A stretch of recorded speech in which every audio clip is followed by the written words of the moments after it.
Olá pessoal, estou de volta aqui no canal para dar continuidade ao assunto anterior, que é falando sobre exegese, né? Como fazer exegese. Nesse vídeo estamos na parte 3, se você ainda não viu a parte 1 ou parte 2, indico que veja, né? Para que você fique aí ciente de todos os critérios que envolvem a questão da exegese.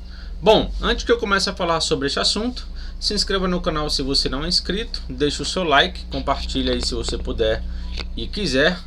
Caso você tenha interesse de estudar grego, hebraico ou fazer um curso de teologia à distância, é só falar comigo. Aqui na descrição desse vídeo estão todas as minhas redes sociais, inclusive essa página que vocês estão vendo, né? A página do meu Instagram. Sigam lá, página Exegese Bíblica. Às vezes eu dou uma pausa por estar bem ocupado, né, em várias outras questões, mas às vezes eu sempre posto lá alguma coisa ou outra, no caso questões de pergunta, né, algo desse tipo. Beleza? Então, na parte 3 que vamos falar hoje, envolve uma questão muito importante na hora de você fazer uma exegese, que é a questão histórica, o conhecimento histórico ou cultural de certos eventos ou de certas expressões, de certas palavras. Isso é muito importante na hora de você fazer uma análise. Por quê? Porque estamos lidando com um texto dentro de uma cultura milenar, né? 2.000, 3.000 anos atrás. E nessa cultura, logicamente, você vai ter vários usos, várias expressões que são diferentes, né, da nossa cultura ocidental. Então vamos lá, vou mostrar aqui para vocês alguns exemplos interessantes sobre isso. Bom, gente, aí você tem um texto muito interessante de 1 Coríntios capítulo 15, versículo 4 e versículo 5, né? Aqui fala assim: e que foi sepultado, no caso aqui está falando de Jesus, certo? E que foi sepultado e que ressuscitou ao terceiro dia, segundo as Escrituras. Até aqui, ok. Versículo 5. E apareceu a Cefas e depois aos 12. Aqui nós temos um problema, porque aqui está falando, né, da ressurreição de Cristo, quando ele ressuscitou. E qual é o problema? O problema é que o texto diz que ele apareceu a Cefas e depois aos 12. Mas não eram 11, afinal Judas morreu, né? Ele se matou, segundo o próprio Evangelho de Mateus fala, né? Se ele se matou, não tinha 12, tinham 11. Inclusive o livro de Lucas, né, deixa isso bem claro, eram 11 e não 12. Então, será que o escritor aqui ele errou, ele cometeu algum equívoco ou tem alguma questão histórica por trás disso aqui, né? Então, esse texto ele não se resolve analisando o grego, analisando o manuscrito, analisando a sintaxe. Ele não se resolve com nada disso. Isso é inútil para esse texto. Eu dei uma olhada, né, nos manuscritos. Aqui nós temos, por exemplo, esse aqui é o Códice de Beza, tá? Entre século V a século VI ali. O Códice de Beza ele traz essa expressão aqui, ó, Rendeka. Rendeka quer dizer 11, ou seja, esse códice está falando que ele apareceu a Cefas e depois aos 11. Logicamente que o escriba, né, quando ele chega aqui, ele achou isso meio estranho. Mas como é que ele apareceu aos 12? Então ele quis dar uma ajustada, né, no texto para não deixar ali uma espécie de tipo contradição. Se eu não me engano tem outro manuscrito, mas é lá do século 12, século 11, né, que também fala Rendeka, 11 e não 12. No entanto, a grande maioria dos manuscritos de todas as tradições, seja bizantina, seja alexandrina, todos eles trazem a expressão dodeka, que é 12 mesmo, tá? E não 11. Mas o que acontece? Aqui tem uma questão histórica por trás disso, né? Eu sempre gosto de fazer análises históricas, né, e culturais. Eu descobri que existia um costume antigo de preservação de um número, mesmo se esse número se tornasse menor depois. Por exemplo, existe um grupo conhecido por um número, tipo 10, tá? Os 10. Aí morreu um, ficou 9. Mesmo assim, eles preservariam esse número 10. Então isso era um costume que existia entre os gregos, né? Eles tinham esse costume de preservar o número original de um grupo, mesmo se ele se tornasse menor depois. Muito provavelmente foi o que aconteceu aqui. Paulo, logicamente, ele conhecia, né, as questões históricas. Paulo era um grande conhecedor, o cara tinha um conhecimento, né, sobre várias questões e logicamente ele sabia disso, né? Então muito provavelmente ele seguiu aqui esse método, né? Então não existe nenhum problema com o texto, não existe nenhuma contradição, tá? Isso pode ser muito bem uma preservação do número original, mesmo que depois ele tenha ficado menor. Mas aí alguém pode falar, mas tinha Matias, só que Matias não estava quando Jesus ele ressuscitou, não estava ainda, né? Ele só vai entrar quando Jesus ele vai embora, né? Ali no capítulo 1, versículo 8 de Atos, quando ele sobe, aí depois que Matias vai ser escolhido, ou seja, ainda não eram 12, né? Eram 11, certo? Mas existe essa questão histórica. Então, quer dizer, uma exegese sem o conhecimento histórico ou cultural de algumas expressões, né, ela pode ser um pouco falha, porque isso aqui você não vai resolver estudando gramática grega, esquece, não vai, né? Então existe aí essa questão bem interessante por detrás do texto, né? Outro texto que é muito curioso é esse aqui, ó. Esse texto, às vezes, ele soa um pouco estranho, porque eu já vi pessoas comentando sobre isso, né? As pessoas falam assim, olha, será que Jesus ele não foi mal educado lá em Lucas 10, versículo 4? Porque ali ele está falando para os discípulos, né? Ele fala, não leveis bolsa, nem alforje, nem alparcas, e a ninguém saudeis pelo caminho. Quando você traduz essa palavra aqui, ó, saudeis, para o português, ela é uma expressão que não é definida. O que é saudar? Saudar, eu não sei se em todo o Brasil é assim, né? Mas aqui onde eu moro em Pernambuco, saudar pode ser acenar com a mão. Então você cumprimentou alguém, você saudou alguém na rua, olá, olá, né? Pronto, e vai embora. Ou seja, você não vai gastar nenhum tempo, né? Então, por que Jesus ele fala para não saudar ninguém pelo caminho, né? Aí quando você vai pegar, por exemplo, a expressão aqui na King James, ó, ele fala assim, ó, saudeis longamente e a ninguém saudeis longamente. Mas onde que a King James tirou esse termo longamente, se ele não existe no texto original? No caso, num texto grego, né? E isso não é nem uma questão de variação textual, tá? Isso é uma questão do próprio texto mesmo. Aqui você vai ter, ó, a expressão aspassester, né? Que é a expressão saudeis. O que acontece? Essa expressão pode ser traduzida por saudar, cumprimentar, né, falar ali alguma coisa e tal.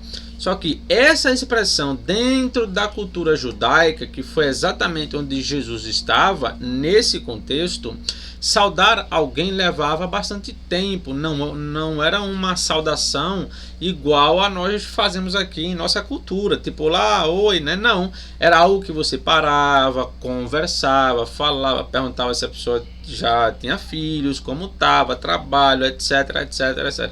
Ou seja, era uma conversa longa. Por isso que a King James, ela coloca saudeis longamente. Por quê? Porque ela leva em consideração não só o significado da palavra, mas sim a sua aplicação cultural, que tem essa ideia, né, de saudar longamente, de conversar longamente, ou seja, era algo longo. Então, quer dizer, Jesus ele não estava proibindo você cumprimentar alguém, né? Ele estava proibindo ter conversas longas, porque isso iria atrasar a missão dos discípulos. Então, quer dizer, apenas ter conhecimento de gramática, ou saber que verbo é esse, que caso é aquele, né? Claro que isso é extremamente importante. Esse foi até o segundo critério, né, que eu falei aqui no vídeo parte 2.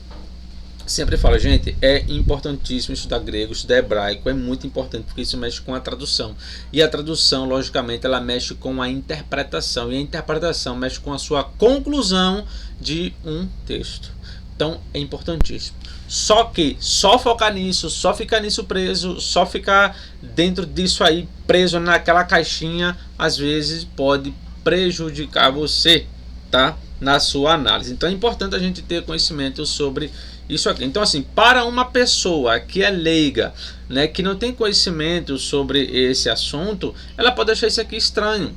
Como eu já vi várias pessoas em grupos, em comentários de vídeos, tendo aqui essa dúvida: será que Jesus ele foi desrespeitoso, ou mal educado, né? Ou ele estava ensinando isso aos discípulos? Bom, então é isso aí. Então essa é uma questão histórica muito importante. Outro texto que eu quero mostrar para vocês é esse aqui, ó. Esse texto ele é interessante porque muitas pessoas que leem a Bíblia, né? Vai ter pessoas que leem a Bíblia e pessoas que estudam a Bíblia, né? São duas questões diferentes. Quando você pega esse texto aqui, né, aqui está falando, né, daquele patrão que ele contratou empregados, né, para trabalhar ali, e eles combinaram um valor, né? Então eles combinaram o que? Um denário, que é essa expressão grega aqui, ó, denario, né? Denário é o que? Uma moeda de prata, né? Como fez a NVT, ou a ARA, ela coloca denário, né? Ou seja, o empregado ele combinou com o seu patrão a trabalhar por um denário, ou seja, uma moeda de prata. Alguém lendo esse texto em algumas culturas por aí poderia achar isso pouco estranho. Por quê? Porque o cara está cobrando uma moeda de prata.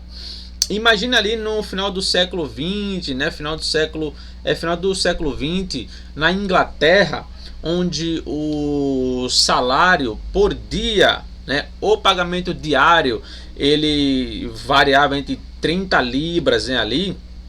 Alguém lendo esse texto naquela cultura poderia achar estranho e dizer: poxa, esse patrão aqui ele foi bem cruel, hein?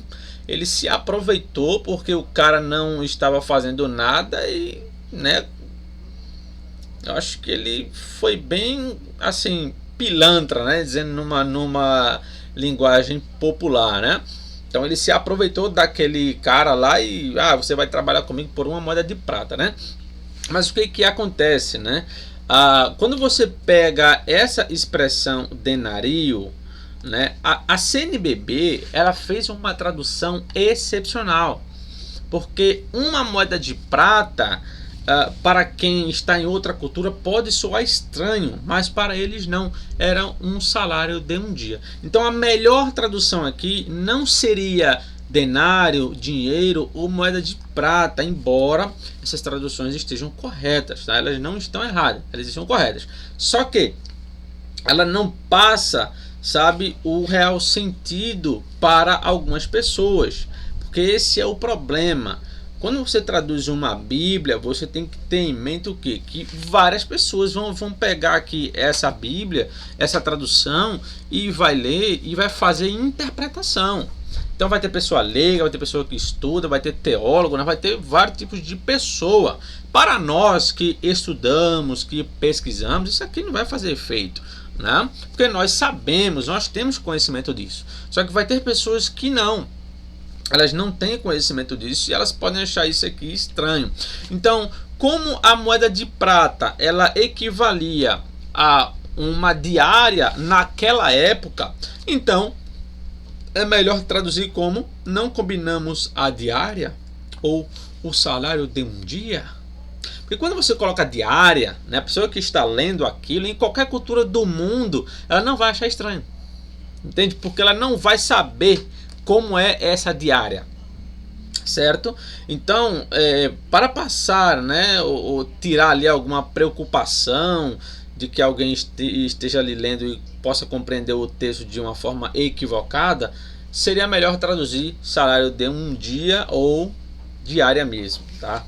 Então, isso é uma questão histórica interessante, né?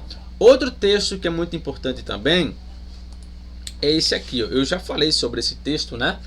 Em alguns casos, mas eu vou repetir de novo porque nem sempre, né, todo mundo vê os meus vídeos, né? Então vai ter gente que já viu falando sobre isso e vai ter gente que não. Esse texto é interessante porque quando você olha na Bíblia NVI, né, que é Jesus, ele está falando, né? Vocês não leram que dos lábios das crianças e dos recém-nascidos suscitaste louvor? Aí aqui pode causar uma estranheza por causa dessa expressão, recém-nascidos. Quando você pega essa expressão em nossa cultura, um recém-nascido, ele nasceu ontem, né? Nasceu hoje, nasceu há alguns dias, né? Então a pessoa pode perguntar, poxa, como é que um recém-nascido ele pode suscitar louvor? Isso não faz o menor sentido, né? E de fato é algo que vai causar, né, uma estranheza ao texto. Então a Bíblia NVI ela traduz recém-nascido, a Almeida do século 21 traduz bebês. Bebês em nossa cultura, né, tem até uma certa idade que nem fala, né? Às vezes nem idade, ele tem meses, né? Então fica algo, sabe, fica uma tradução que não passa o real sentido da expressão. Por quê? Porque essa expressão aqui, ó, teladzonton, né? Essa é a expressão que está aqui em xeque, essa aqui, ó, teladzonton. Ela foi traduzida na NVI como recém-nascido, aqui como bebês, em outras versões como crianças de peito, né? Ou seja, aquelas que mamam. Essa expressão tem a ver com amamentação. São aquelas crianças que amamentam, que mamam, né? Em nossa cultura, geralmente uma criança ela não vai ficar falando, já sabendo cantar e tudo e mamar, né? Geralmente a mãe tira ali com 1 ano, né? 1 ano e pouco, ela não sabe falar muito ainda, né? Mas o que acontece? Aqui tem uma questão interessante por trás dessa expressão, que é a cultura judaica, né? Observe, é o livro de Mateus, certo? Mateus está narrando Jesus dentro de que cultura? Dentro de que público? Dos judeus, certo? Então a gente tem que analisar essa expressão dentro da cultura judaica. Eu fiz algumas pesquisas, né, sobre essa expressão dentro do seu contexto histórico e o que eu descobri foi que as crianças dentro da cultura judaica elas amamentavam até 3, 4 ou 5 anos de idade. Época esta que elas já falavam, cantavam, né, sabiam ler e etc. No caso, elas estavam ali aprendendo, né, mas elas sabiam cantar já, elas sabiam falar, né? Então, quer dizer, veja, na cultura judaica, uma criança, ela amamentava até os seus 3, 4 a 5 anos. Época que ela já falava, já se comunicava. Então, dentro daquela cultura, essa expressão não causaria uma estranheza. Por isso que traduzir como recém-nascido não fica legal. Por quê? Porque alguém que lê isso aqui em nossa cultura, ela vai olhar o texto e vai dizer, recém-nascido? Bebês? Como assim bebês? Entende? Então isso pode causar uma estranheza ao texto. Então a CNBB mais uma vez fez uma excelente tradução. Ela colocou criancinhas. Criancinhas fica muito melhor. Por quê? Quando você coloca criancinhas nesse texto, né, a gente não interpreta criancinhas como um recém-nascido. Pode ser já uma criancinha que fala, certo?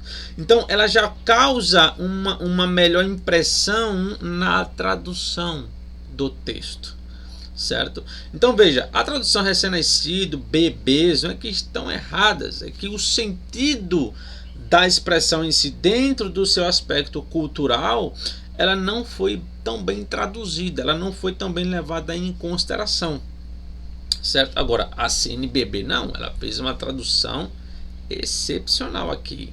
Eu faria a mesma coisa, pode ter certeza. Por último, temos aqui mais um texto, né? Que é esse aqui, esse texto de Atos 26, 14, né, quando fala assim, Saulo, Saulo, por que me persegues? Dura coisa te é recalcitrar contra os aguilhões. Uma pessoa que está lendo essa expressão, ela vai saber interpretar o que é recalcitrar contra os aguilhões? Ela pode ter uma lista, né, de interpretações e até pode criar ali interpretações mirabolantes.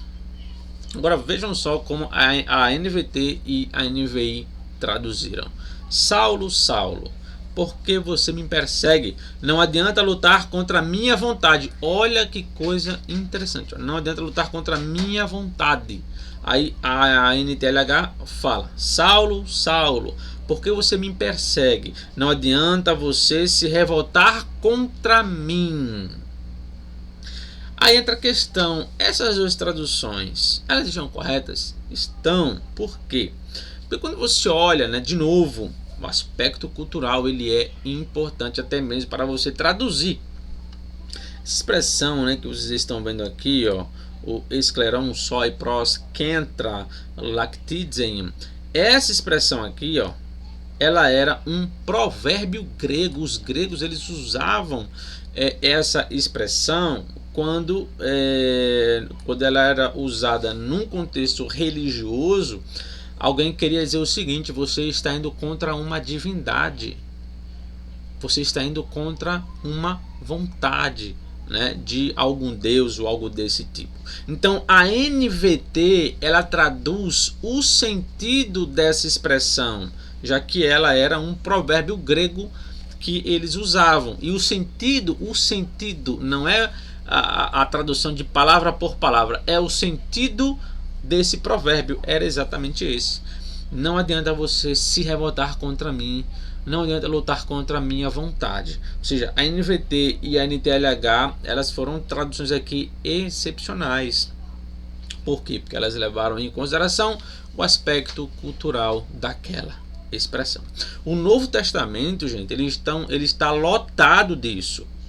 Depois que eu comecei a estudar o contexto cultural, estudar as questões históricas, eu comecei a compreender o Novo Testamento de uma forma muito melhor do que ficar preso apenas a uma área de estudo que é grego ou hebraico. Então, eu junto tudo, né? Primeiro, crítica textual, esse texto tem alguma variação, se tem, vamos analisar. Segundo, fazer uma tradução usando o grego, usando o hebraico e levando em consideração, caso necessário, o seu contexto histórico e cultural. Então eu tenho um conjunto de ferramentas que vai me ajudar a entender aquela expressão, aquele texto ou fazer uma tradução. Beleza? Então é isso aí, eu vou ficando por aqui, espero que vocês tenham gostado. No próximo vídeo vai ter a parte 4, né? Como fazer exegese parte 4. Não se esqueçam de seguir a minha página lá no Instagram, beleza, pessoal? Deus abençoe a todos. E caso você tenha interesse em estudar grego, hebraico ou fazer um curso de teologia à distância, é só falar comigo. Aqui na descrição estão aí todos os meus contatos, todas as minhas redes sociais, certo? Que Deus abençoe a todos e até o próximo vídeo. Fui!